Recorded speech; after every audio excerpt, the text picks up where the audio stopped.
Jack Ebling here at Sexton High School with the greatest running back in Michigan State history, and should be in the college football Hall of Fame, no question about it. Lorenzo White. Well, what brings you to Sexton High School? Oh, I told a couple of guys I went over there, spoke to the guys at Eastern that I would come out and watch them play.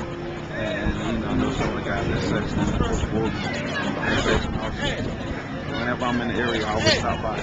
There's kind of sloppy footing out there. I remember a couple of games where you went up and down the field, and I said to George Perlis, how does Lorenzo keep running in this stuff? He said, you know how big his feet are? We just, we just was at lunch today, and he was talking about the same thing. He's proud to say 13 triple E. We have the Iowa Hawkeyes in here tomorrow night at Spartan Stadium. We talk about a famous game when Iowa was ranked #1. Right. You were going up and down the field. Bob McAllister playing quarterback, and Iowa pulled it out on Chuck Long's bootleg. Oh yeah, boy, that one there sticks in my mind. Vividly, last few seconds of the game, and Chuck Long, almost kind of like the same thing they did in the Heisman race, but both won it. Exactly. So I think Spartans, they have a good chance to. I would say they got off to a slow start, but now they can make up for it in this game right here. I guess it will be sharing the Big Ten title right now. Right. So it's a very important game for us tomorrow. Got a funny story for you about that play. Just before Chuck Long scores on the bootleg, Iowa calls timeout. You know how emotional Nick Saban gets. So he's a defensive coordinator. He's up in the box, and he's pounding on the table, and he's pounding on the glass. He says, I want Keith Fisher. So they bring Keith Fisher over, and he's talking on headsets. Whatever you do, don't buy the bootleg. Just stay with it. Play your position. So, of course, the ball sucks right in. Chuck Long, if Nick Saban's got his hands around it, he'd have been in prison for a fatality. Right. I mean, we was all hyped. Keith Fisher was one of the guys that came in with me as a freshman. So, he gets in the game, and just like what you said, oh my God, he was all eager and followed Chuck Long on the boot and come streaking down the side. Oh my God. And Chuck Long sees this guy and throws a long pass, and he's talking about our hearts is winning our shoes. I want to flash 2 years ahead now. It's 1987. Michigan State's had a slow start. They lost to Notre Dame down there, and they lost to Florida State. And now you're starting the Big Ten season, and you got the pink locker room at Iowa. Yeah. And they take you in there, and Iowa goes ahead just before the half. There's a fumble. You remember that? So does George. That fumble. I mean, if you could have just seen the ruckus in the locker room. I never heard Coach Truz yell so loud. And you can repeat nothing that I can repeat on this tape. But we went in halftime, and if I could say that would be the change of the Big Ten. From that point on, that locker room, this talk that Coach Truz had with us in there, I think it straightened us out for the rest of the year. I mean, we went on and played good football. I think it was the only game that we came up short, which we tied. That would have been Illinois for homecoming. You came out in the second half of that game at Iowa. You're trailing 14-7. You get the ball first, and then you get a couple penalties. I think there's a sack. And you wind up at your own 1 yard line, and Greg Montgomery goes at the point. And he kicked that thing about 70 yards. And from there on, your defense, Gang Green defense, took over. And then you start to pound. And next thing you know, Mike Sargent's in the end zone, and you got the win. And we got 19-14 come out the game. And we talking about, like I said, I remember that game vividly because that game, like I said, that was the turning point of our season.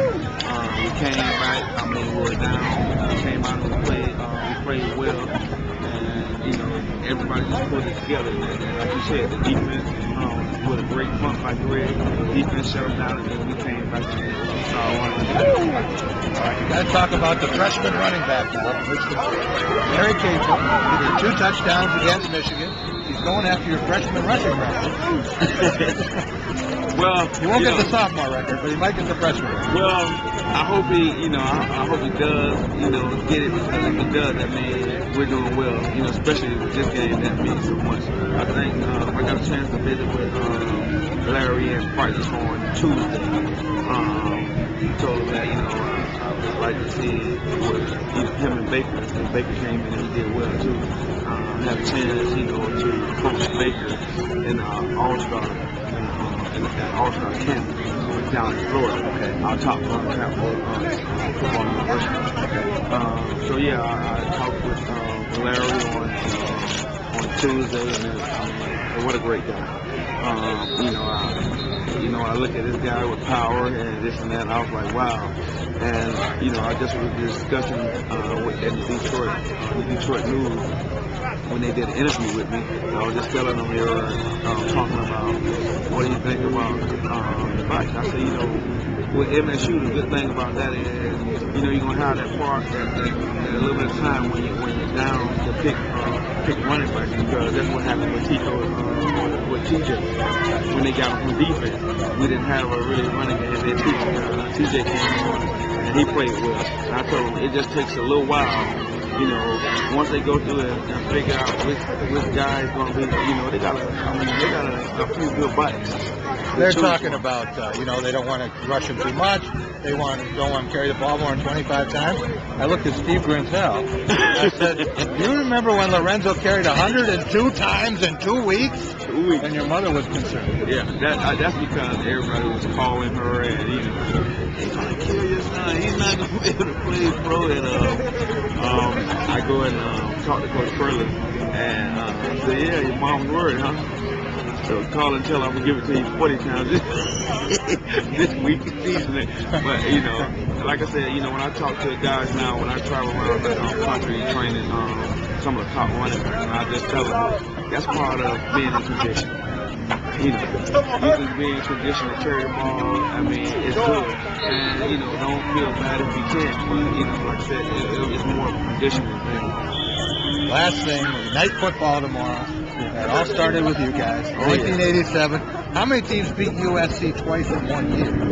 And you did it on Labor Day night at the Great America Football Celebration. And if you look down in the corner of that end zone, there's still a little spot where you corkscrewed Mark Carrier into the ground and you took him in the end zone. Well, that was, that game was, oh my God, I never winning a game where you had Marcus Cotton, in the paper talking about what he's going to do to us, and USC was all pumped up, and then it was my first game back from being injured the next year with a letdown season, with being the leading candidate going into a Heisman Trophy and all that stuff going down. So I figured, and I wanted to go out and focus on it, and then who was better than it could be than USC.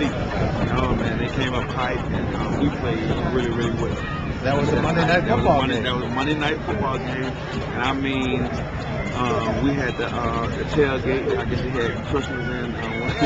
They did a little Christmas thing for the tailgate, and we had a great time. From the morning, waking up, going to all the tailgates, and getting ready for the game. Jack Ebling here for Spartan Tailgate with Lorenzo White, the greatest of the great, number 34.